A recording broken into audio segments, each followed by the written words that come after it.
Our love story was nothing like the ones in the books or movies.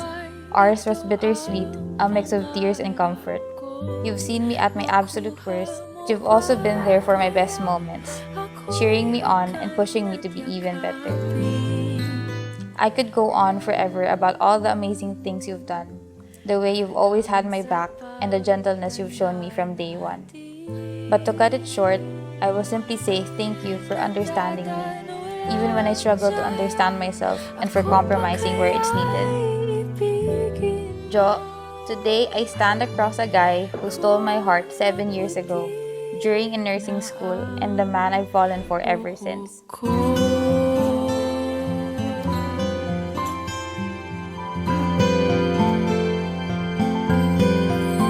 February 5 is actually special siya kasi mansari din namin siya ngayon.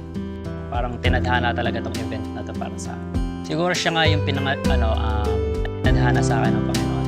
Makikita nyo kasi Marga, parang maldita kasi siya. Pero kung kikilalanin nyo talaga, napaka-soft-hearted. Pagmahal talaga siya.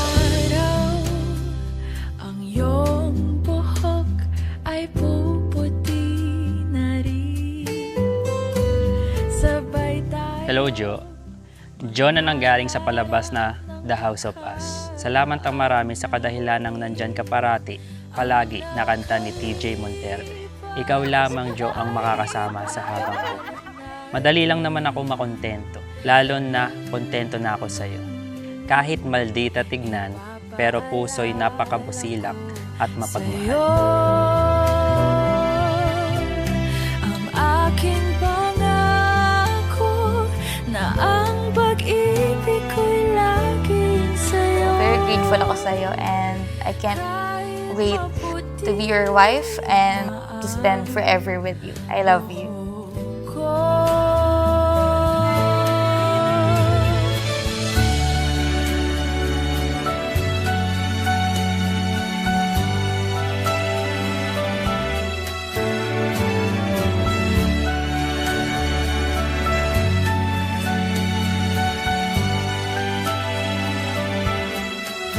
Ang nakalipas ay babalik natin. Ipapaalala ko sa'yo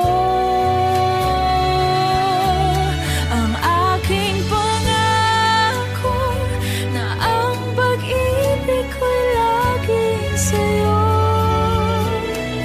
Kahit maputi na ang buhok ko, kahit maputi na ang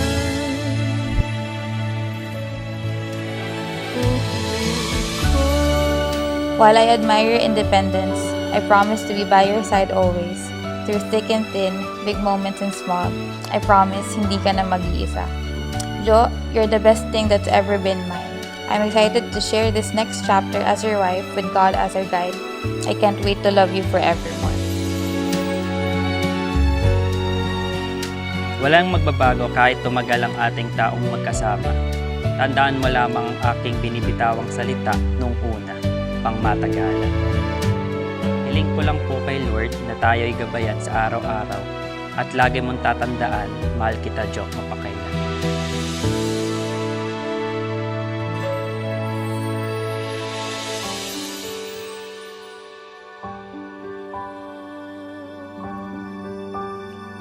Mahal kita. Nararamdaman mo naman siguro, kahit hindi ko sabihin na mahal kita.